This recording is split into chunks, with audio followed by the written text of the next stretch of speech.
Hey everyone, welcome back to the place where real emotions, real choices, and real lessons come alive through unforgettable stories.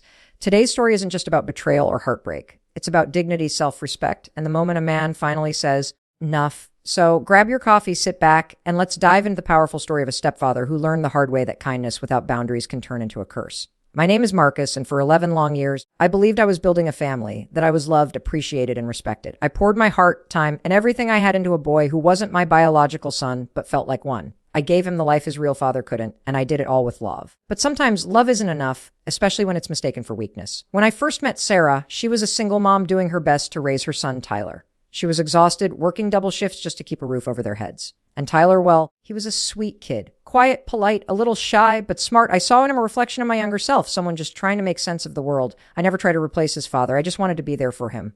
Over the years, I became his go-to person. I was there for every birthday, every report card, every heartbreak. I taught him how to ride a bike, helped him with homework, and made sure he never missed a baseball game. I paid for his school trips, his guitar lessons, his video games, anything that made him smile. And for a while, I believed that smile was real gratitude. But as Tyler got older, things started to shift. The polite thank you turned into silent expectations. The respect faded into entitlement. Suddenly, I wasn't Marcus, my stepdad. I was just Marcus, the guy who paid for things. Sarah said it was just teenage behavior that he'd grow out of it. I wanted to believe that I really did. Then came Jessica, his first serious girlfriend. At first, I was happy for him. He seemed confident, excited, more alive than ever. But soon, I noticed how he changed around her. The eye rolls, the mocking tone, the way he dismissed me in front of her. It stung, but I stayed patient. I thought maybe he was just trying to look cool. Until one afternoon when everything shattered. I came home early from work, and as I passed by his room, I heard him talking on the phone. He didn't know I was there. And what I heard broke something inside me that's never healed. He was laughing. Laughing, as he called me. Pathetic. Clingy. Desperate for his approval. He said I was embarrassing, that I was just a sad man trying too hard to be his dad. For a long moment, I couldn't move. I stood there in the hallway listening to the kid I'd raised mock me like I was some joke. I wanted to storm and yell, demand an explanation.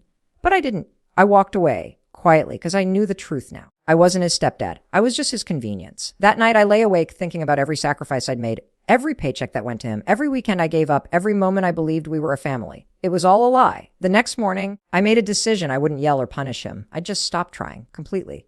And I did. No more help with homework. No more rides. No more, hey buddy, how was your day? I became a ghost in my own house. He noticed, of course. After a week, he asked if I was mad. Not at all, I said. Just giving you space. He shrugged, probably thinking I'd come around. He had no idea what was coming. A few weeks later, he asked if he could stay home after high school for a year to save up money. I looked at him and almost laughed. Actually, I said, I think it's time you lived with your real dad. The color drained from his face. What? Why? That's when I played the recording. Yes, I recorded call. His own words filled the room. Marcus is so desperate for my approval. It's pathetic. Sarah walked in halfway through the recording. She didn't say a word until it ended. Then she turned to Tyler, eyes full of disbelief and hurt. Is that really how you feel? She asked. He stuttered, tried to backtrack, but she stopped him. You humiliated the man who raised you.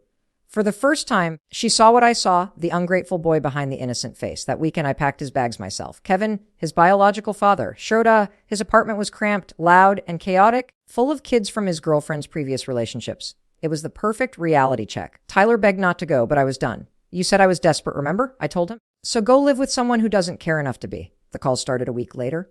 I can't sleep here. They don't want me here. Please let me come home. I ignored everyone. He needed to learn what real consequences felt like. After 3 weeks, Kevin called, asking if we could take him back. I said, Tyler made it his bed. Now he had to lie in it. Months passed. He tried coming home twice.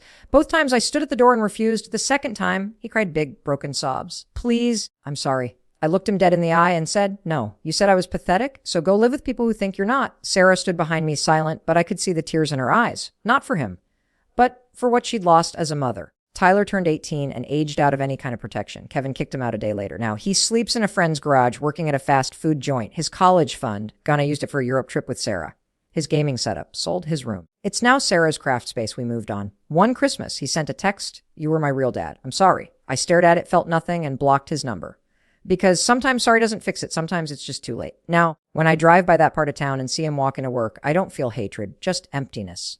Because I did everything right, and it still wasn't enough. And that's the hardest lesson. You can't love someone into respecting you. You can't buy loyalty. You can't beg for it. He had 11 years to see what real fatherhood looked like. Instead, he chose arrogance. So I gave him what he asked for, distance. And now he's living with the silence he created. So tell me, what would you have done? Was I too harsh? Or was I finally just protecting my dignity after a lifetime of being taken for granted? Let me know in the comments below. And if you felt that mix of justice and heartbreak, hit that like button and subscribe for more emotional life stories right here on Life Stories Network. because sometimes the most powerful stories are the ones that come from standing your ground.